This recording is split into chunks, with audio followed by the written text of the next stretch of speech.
J'ai grandi dans une cité assez difficile où tu as besoin vraiment de montrer que tu es là, quoi.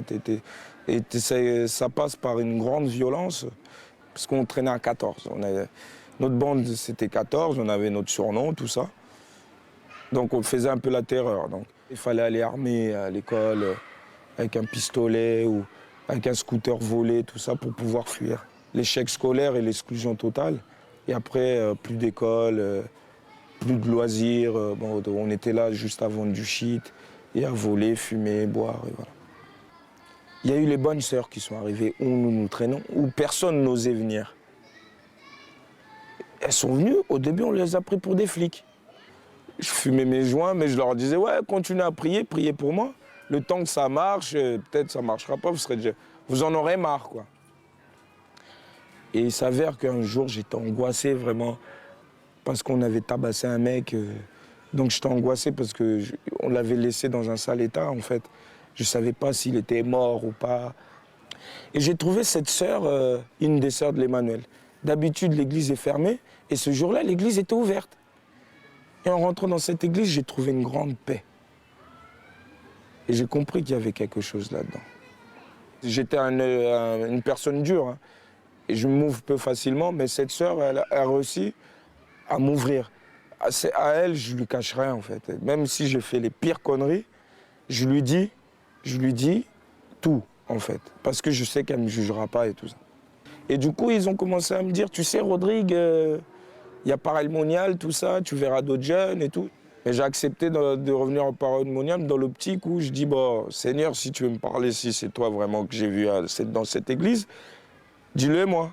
Mais j'avais ramené ma provision pour tenir de résine de cannabis, pour tenir 5 jours. Quand on arrive là, je dis, où est-ce que je suis là, c'est quoi ces gens? Je restais distant. On a fumé notre joint et après, du coup, on est reparti dans les grandes tentes. Puis dans la tente, il y avait l'exposition du Saint-Sacrement. Et je ne savais pas c'était quoi. L'odeur de l'encens m'a attiré et j'ai senti qu'il y avait une force là-dedans. Et au fond de mon cœur, ça m'a dit, va chercher le shit que tu as mis à l'internat, on dormait à Sacré-Cœur, et jette-le. Du coup, j'ai été au Sacré-Cœur, j'ai pris. Et pourtant, il y avait pour au moins 70 € ou 80 € de cela. Donc j'ai jeté cela dans la poubelle juste à côté du self. Après, je suis reparti à Bondy avec la joie. Il y a quelqu'un qui m'a dit, toi, tu as quelque chose dans tes yeux, tout ça. Et il y en a un autre, quand je commençais à chanter mes chants de Christ est ressuscité. Ils aimaient bien ça. Ils aimaient bien chanter, crier de joie, vous les pauvres de cœur. Ils aimaient bien ça. Et du coup, ils voyaient que j'avais changé. Et ils étaient encore dans le business. J'étais devenu complètement en décalage avec eux.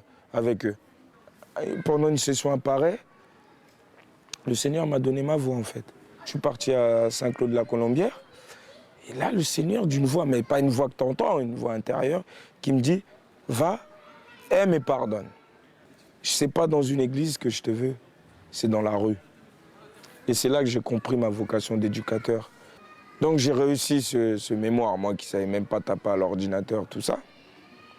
Je l'ai réussi avec brio parce que j'ai eu 16 sur 20, je crois. Donc mention. Et j'ai réussi mon concours d'éducateur. Le plus dur, c'est quand tu es habitué à l'argent facile, le plus dur, c'est d'accepter la pauvreté. Je pense que moi, je l'ai accepté parce que j'avais le Seigneur, mais il y en a d'autres qui sont montés maintenant dans le banditisme, les gros coups, et qui font travailler les petits. Mais peut-être je serai là-dedans encore, mais je ne sais pas si je serai mort ou... Voilà.